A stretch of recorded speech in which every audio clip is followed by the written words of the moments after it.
Hidro Brainiac Welcome, a gente vai dar continuidade ao nosso módulo de neurologia e no vídeo de hoje falar sobre a neuroanatomia da medula espinal, falando também sobre as principais vias ascendentes, bem como as vias descendentes, ok? Então, já vou compartilhar minha tela aqui com vocês para a gente dar início aos nossos estudos. Pessoal, então o primeiro conceito que eu queria que vocês soubessem com relação à medula espinal é que medula significa miolo, então significa que ele está dentro de um canal. Nesse caso, a nossa medula espinal está dentro do canal medular, ok? E ela tem duas delimitações. Ela tem uma delimitação superior e uma delimitação inferior. Superiormente, ela é delimitada pelo bulbo. E ela vai terminar inferiormente lá a nível das vértebras lombares de número 1 e número 2. Então, a nível da L1 e L2. Muito importante a gente saber disso, porque é preciso a gente saber que a nossa medula espinal ela não percorre toda a nossa coluna vertebral. Ela vai terminar a nível da L1 e L2, então as vértebras lombares de número 1 e de número 2, tudo bem? São as duas grandes delimitações que a gente pode fazer com relação à medula espinal. Ela é delimitada superiormente pelo bulbo e inferiormente ao nível de L1 e L2. E outro conceito interessante da gente saber é que ela não simplesmente segue uma trajetória retilínea e termina do nada. Ela vai seguir uma trajetória e no final dela ela vai se afunilando, ela vai ficando cada vez mais fina. E isso dá para ela um aspecto muito parecido de um cone de cabeça para baixo. Então a gente chama essa parte terminal da nossa medula espinal, que parece um cone, de cone medular. Tudo bem? Conceito muito importante de a gente saber também. Outra questão interessante que a gente consegue observar nessa imagem é que a gente tem duas grandes dilatações da nossa medula espinal. Uma que fica aqui entre a C3 e a T1, que ela é chamada de intumescência cervical. Ela vai dar origem a um conjunto de nervos que ela é chamado de plexo braquial, responsável por inervar todo o membro superior. E depois, lá embaixo, entre a L1 e a S3, a gente tem intumescência lombar, também chamada de intumescência lombosacral, que ela vai ser responsável por dar origem ao plexo lombar, que é um conjunto de nervos também, que vai ser responsável por inervar todo o nosso membro inferior, ok? Então, a intumescência cervical dá origem ao plexo braquial para inervar o membro superior. A intumescência lombosacral ela vai dar origem ao plexo lombar para inervar o nosso membro inferior, tá bom? E, galera, nessa imagem aqui a gente consegue visualizar aqueles conceitos que a gente acabou de falar anteriormente. O primeiro deles é que a nossa medula espinal, ela vai se afunilando, ela não termina do nada. Ela vai se afunilando e ela foi com um aspecto muito semelhante ao de um cone de cabeça para baixo. Então é aqui que a nossa medula espinal ela vai terminar, a nível de L1 e L2, no cone medular, porque ela tem esse aspecto muito parecido com o do cone. Mas mesmo que a nossa medula espinal ela termine, a gente tem um prolongamento de pia mater aqui, que ele é chamado de filamento terminal, tudo bem? É um único prolongamento fino de pia mater. E mesmo que a medula espinal ela termine, a gente continua com os nossos nervos, os pares de nervos espinais. Então a gente tem um conjunto de nervos aqui que eles continuam depois da medula espinal, que eles recebem o nome de cauda equina, justamente porque eles têm um aspecto muito semelhante à cauda de um equino. Nessa imagem a gente consegue visualizar melhor. A gente tem vários desses nervos que se assemelham muito com a cauda equina. Então essas são as três grandes nomenclaturas que a gente precisa saber quando a gente fala do final da nossa medula espinal. O nosso cone medular, que esse é filamento para terminar a nossa medula, o filamento terminal, que é um prolongamento da pia mater, e a cauda equina, que é esse conjunto de nervos que eles continuam depois da medula espinal. Tudo bem? E, pessoal, nessa imagem aqui, a gente consegue visualizar e lembrar alguns conceitos importantes também. O primeiro deles é aquele que a gente comentou anteriormente, que a gente tem duas dilatações da nossa medula espinal. Uma que fica entre a C3 e a T1, que ela é chamada de intumescência cervical, dá origem ao plexo braquial, que vai inervar todo o membro superior.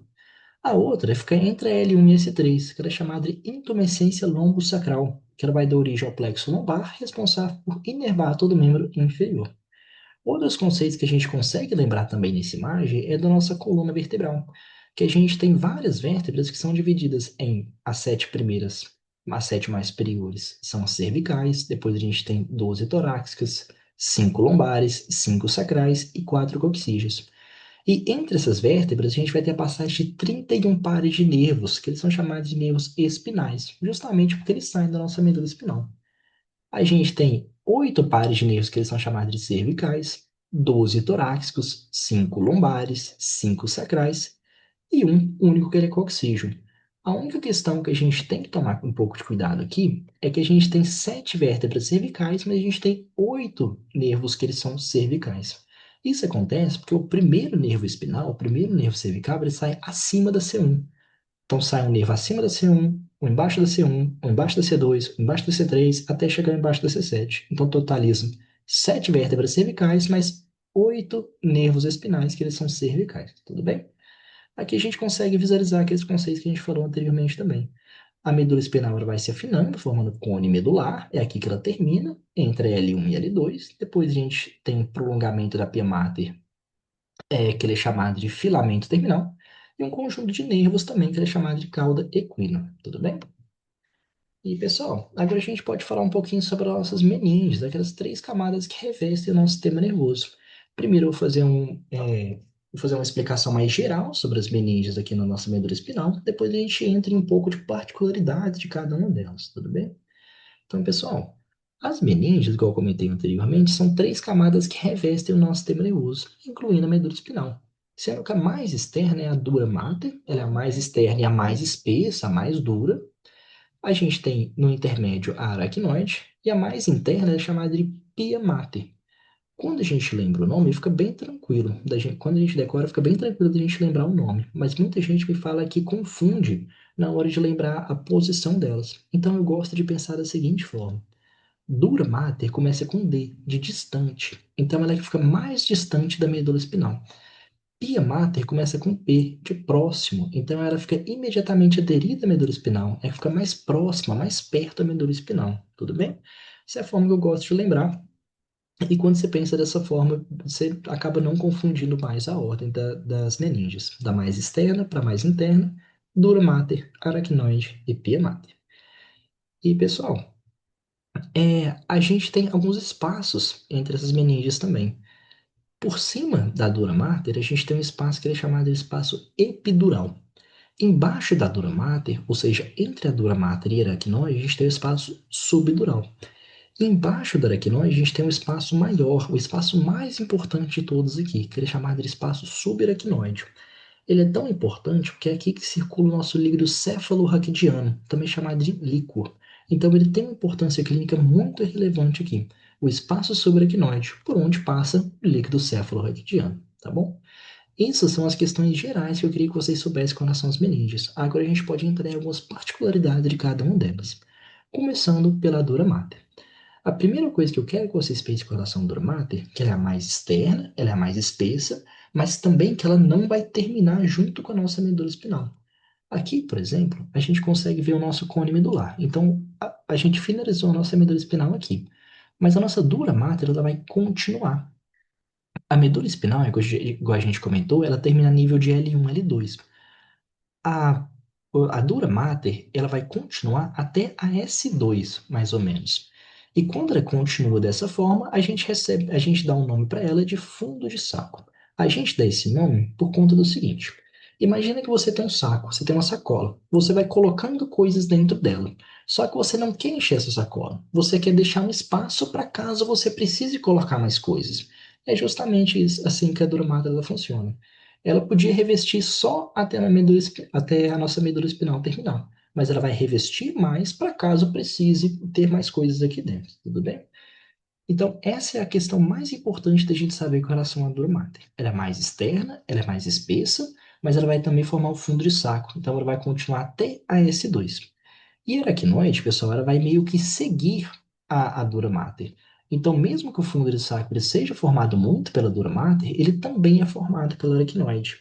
E é muito importante de saber esse conceito, porque lembra que eu falei para vocês que é pelo espaço subaracnoide que segue o nosso líquido cefalorraquidiano? Então, as funções do líquido cefalorraquidiano eles são feitas justamente nesse local aqui, no fundo de saco, entre a L2 e a S2. Por quê? Porque a gente tem aracnoide, então a gente tem espaço aracnoide, tem o líquido cefalorraquidiano circulando, e a gente pode colocar uma agulha aqui entre a L2 e a S2, porque embaixo da L2 não tem medula espinal, então a gente não tem o risco de perfurar a medula espinal, e a gente tem um espaço subaracnoide, então é possível a gente fazer a punção do líquido cefalorraquidiano aqui, tudo bem? Então ele tem essa importância clínica muito relevante, o espaço subaracnoide. E pessoal, Quando a gente fala da pia mater, tem duas particularidades que eu queria que vocês soubessem sobre elas. A primeira, a gente já falou bastante anteriormente, que depois do canal medular, do cone medular, a gente tem um segmento da pia mater, que é chamado de filamento terminal. A gente consegue visualizar ele bem delimitado aqui. Então, filamento terminal, ele vai continuando. Aqui a gente tem a cauda equina também. Mas a primeira particularidade é que a gente tem o nosso filamento terminal. A segunda particularidade, pessoal, é que a pia mater ela vai emitir alguns ligamentos para ela se ligar às outras meninges e ela ficar melhor estabilizada, para a gente conseguir ter uma estabilização da medula espinal independente do movimento que a gente tiver. E a gente consegue visualizar justamente isso nessa imagem. Então, aqui nessa parte superior da imagem, a gente vê que ela está revestida pelas três meninges, a mais externa aqui está sendo revestida pela dura mater. Se a gente dissecar a dura mater, a gente vê a aracnoide. Se a gente tira a aracnoide, a gente vê aqui a pia mater, imediatamente aderida à medula espinal. E aqui na medula espinal, a gente vê também que a gente tem os ligamentos aqui na pia mater. Essa pia mater ela vai ligar as outras meninges. Igual eu falei com vocês, esse ligamento da pia mater é chamado de ligamento denticulado. E ele vai ser responsável por dar a estabilização à nossa medula espinal. Tudo bem? E pessoal, agora a gente pode falar um pouquinho da diferenciação da massa branca da massa cinzenta da nossa medula espinal. Lembrando que a massa cinzenta é formada majoritariamente por corpos celulares de neurônios, enquanto a massa branca é formada por axônio dos neurônios. Tudo bem? Então, o que que a gente consegue visualizar de cara? Que a nossa substância cinzenta ela vai ser mais interna e ela vai formar esse aspecto muito parecido com o de H. Por isso que a gente pode chamar essa substância cinzenta de H medular, tá bom? E a substância branca ela vai ser mais externa. A gente tem que tomar muito cuidado com isso, porque lá no nosso cérebro é o contrário. No cérebro, a substância branca é mais interna e a substância cinzenta é mais externa, formando o córtex. Aqui no nosso medula espinal é o contrário. A gente tem uma substância cinzenta que ela vai ser mais interna e a gente tem uma substância branca que ela vai ser mais externa, tudo bem?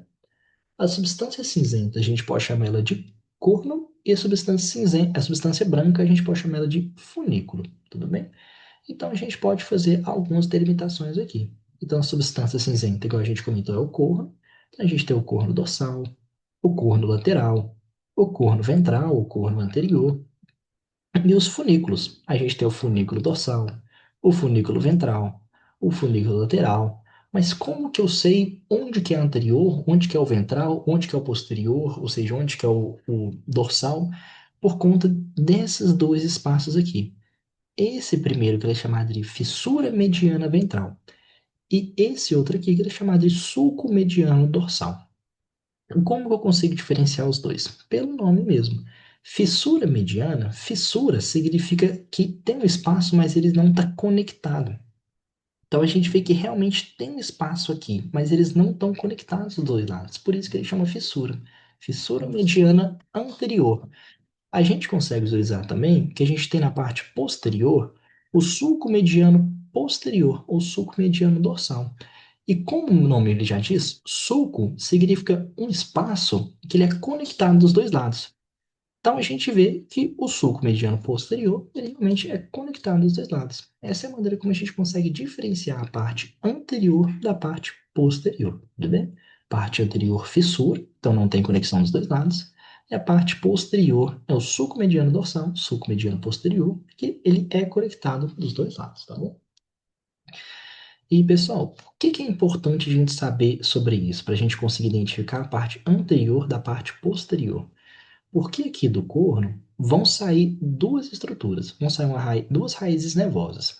Uma raiz nervosa posterior e uma raiz nervosa anterior. Na medula espinal, a raiz nervosa anterior, ela sempre vai ser motora. E a raiz nervosa posterior, ela sempre vai ser sensitiva. Então é muito importante a gente entender essas duas estruturas para a gente saber qual que é anterior e qual que é posterior, para assim a gente saber qual que vai ser sensitiva e qual que vai ser motora, tá bom? Sendo que a posterior é sempre sensitiva, a anterior sempre motora, ok? Nessa imagem, a gente consegue visualizar isso com muito mais facilidade. Então, a gente vê aqui a fissura mediana anterior e aqui a gente tem o sulco mediano posterior. Como que é a parte posterior, a gente sabe que essa fibra ela vai ser sempre sensitiva. E como que é a parte anterior, a gente sabe que essa fibra ela vai ser sempre motora, tudo bem? E como que esse processo ele vai funcionar aqui na nossa medula espinhal? As fibras sensitivas, pessoal, igual como o nome já diz, elas são responsáveis por captar um estímulo, por sentir esse estímulo. E as fibras motoras, elas vão realizar um movimento, então elas vão tomar uma ação a partir dali. Então, eu sempre gosto de pensar da seguinte forma: imagina que eu coloque minha mão no fogo. Se eu colocar minha mão no fogo, eu vou sentir que está muito quente e vou tirar minha mão dali. Então, o que que aconteceu? Quando eu coloquei minha mão no fogo, as minhas fibras sensitivas elas sentiram que estava muito quente. Então, elas fizeram uma sinapse para avisar a fibra motora: ó, aqui está muito quente, eu preciso tirar minha mão daqui. Então, a fibra motora ela vai executar essa ação, ela vai tirar a sua mão dali. Isso é chamado de arco reflexo, tudo bem? O arco reflexo simples é quando a fibra sensitiva ela comunica diretamente com a fibra motora, e a gente tem um arco reflexo complexo, que é quando a gente tem uma fibra sensitiva que comunica para um interneurônio e o interneurônio vai comunicar com a fibra motora, tudo bem? Essa é a única diferença dos dois. O interneurônio ele simplesmente vai intermediar essa comunicação da fibra sensitiva e da fibra motora. E é assim que acontece o nosso arco reflexo. Mas, pessoal, pensa um pouquinho comigo. Sempre que você sente algo, você vai sentir essa informação, ela vai ter que subir lá para o seu encéfalo e depois ele vai decidir o que você tem que fazer. Essa informação ela vai descer para depois você fazer o que você tem que fazer.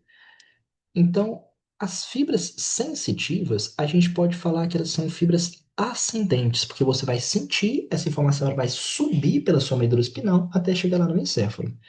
E as suas vias motoras, a gente pode sempre falar que elas são vias descendentes, porque a informação ela vai sair do encéfalo, ela vai descer para a medula espinal para mandar as fibras motoras executarem uma ação.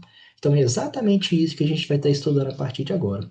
As nossas principais vias ascendentes, ou seja, as vias sensitivas, e depois as nossas principais vias descendentes, ou seja, as vias motoras, tudo bem?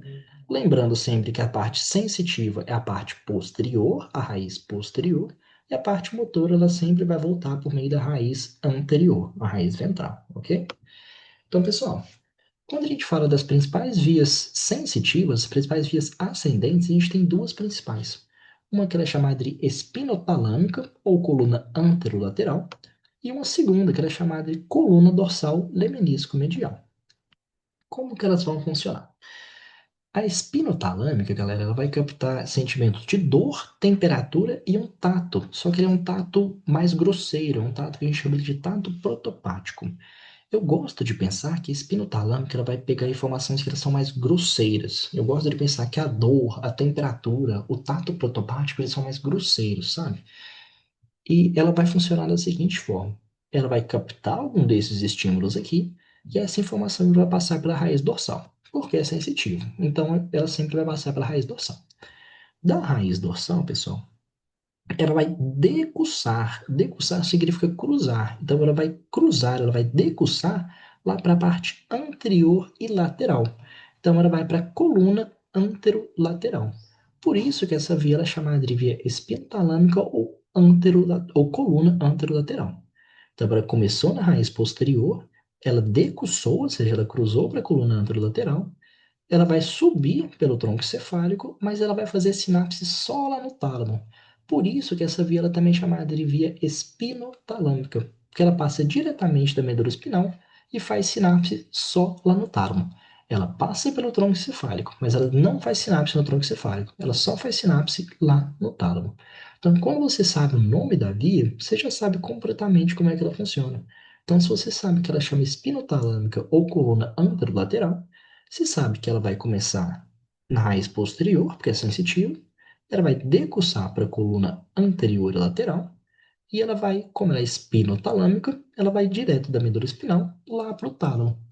Quando ela chega no tálamo, pessoal, o tálamo é o centro de redirecionamento das informações. Então, as informações elas não ficam no tálamo, mas elas passam pelo tálamo para o tálamo redirecionar para a parte respectiva do cérebro.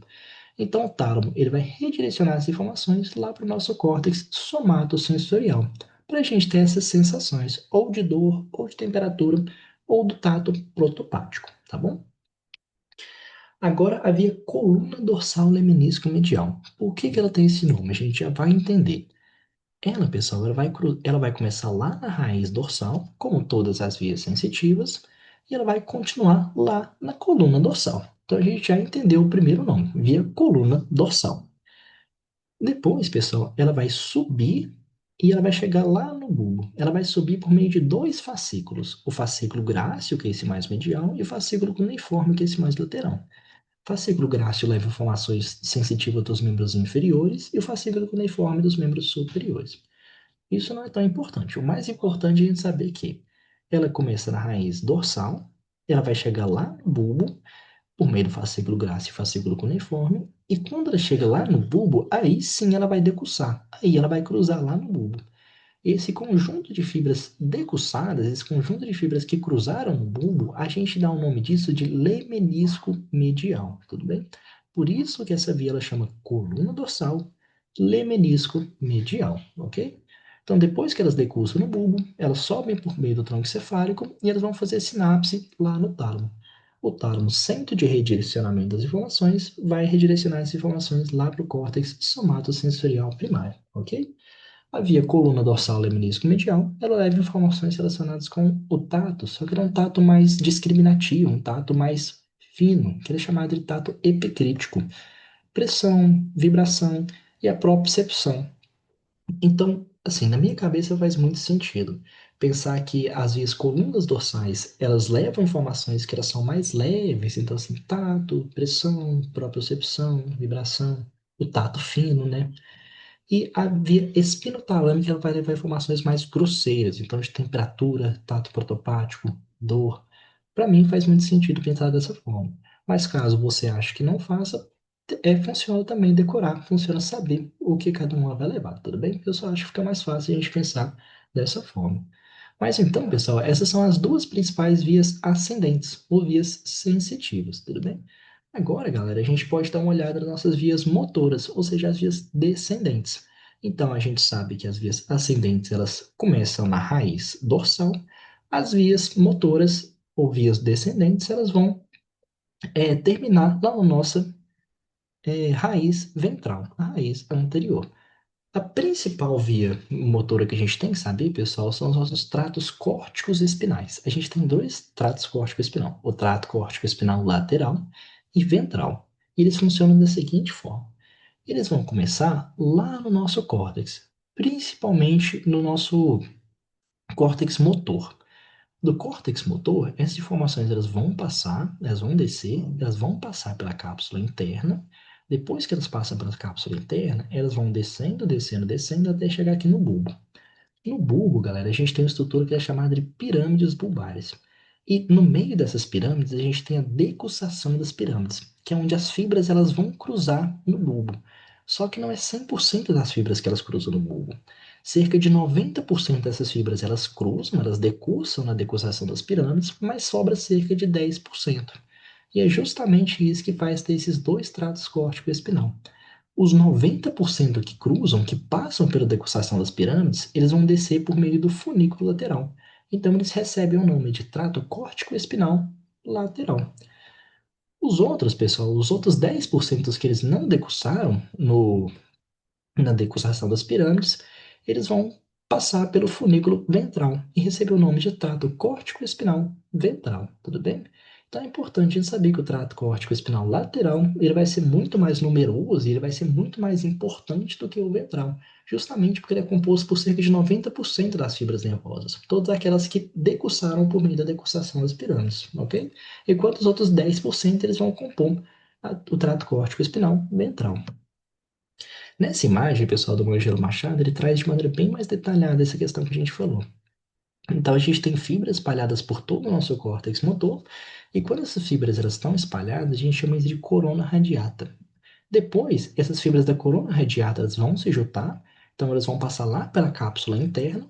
Na cápsula interna, elas vão descendo, passa pelo mesencéfalo, passa pela ponte, e lá no bulbo, cerca de 90% delas vão cruzar, elas vão decussar por meio da decussação das pirâmides e vão passar pelo funículo lateral, formando o trato córtico-espinal lateral. Os outros 10%, esse mais fininho aqui, não vai decussar na decussação das pirâmides, formando o trato córtico-espinal ventral, porque ele vai passar pelo funículo ventral. Tudo bem? Então, igual eu comentei com vocês, esse é o principal trato que a gente tem que saber quando a gente fala dos tratos descendentes, ou dos tratos motores, tá bom? Mas tem alguns outros também que é importante a gente dar uma olhada, pelo menos para saber que eles existem, ou caso a gente depare com eles algum dia, a gente saber do que a gente está falando, tudo bem? Então, por exemplo, o trato rubroespinal, ele está relacionado com controlar os movimentos dos membros, tanto superiores quanto os membros inferiores. A particularidade dele é que ele começa numa estrutura lá do mesencéfalo. Então ele nem vai para o cérebro. É uma estrutura do mesencéfalo que ele é chamado de núcleo do rubro. É essa estrutura aqui. Aí do núcleo do rubro ele vai descendo até chegar lá na coluna, na raiz anterior. Tudo bem? Depois, pessoal, a gente tem o trato tetoespinal. Teto é uma estrutura que a gente tem lá no nosso mesencéfalo também, muito relacionado com os colículos superiores, que fazem sinapses relacionadas com a visão. Então, o trato tetoespinal ele está muito relacionado com estímulos de reflexos visuais, de estímulos oculomotores, tudo bem? E por último, a gente tem o trato vestíbulo-espinal, que esse trato ele vai fazer sinapse lá com nossos núcleos vestibulares, que são daquele sistema vestibular do nosso ouvido interno, que ele está muito relacionado com a manutenção do nosso equilíbrio, tudo bem? Então, esses são três tratos que é importante a gente saber que eles existem, mas igual eu comentei com vocês, o principal trato motor que a gente tem que saber são os tratos córtico-espinais. O lateral, que é o mais importante de todos, que ele passa pela decussação das pirâmides, e passa pelo funículo lateral, cerca de 90% das fibras, e os outros 10 não vão decussar na decussação das pirâmides, formando o trato córtico-espinal ventral, menos importante que o lateral, tudo bem? Então, pessoal, é isso que eu queria falar com vocês na aula de hoje. Espero de verdade ter ajudado. Qualquer dúvida, vocês fiquem à vontade para me chamar, tudo bem? Até mais.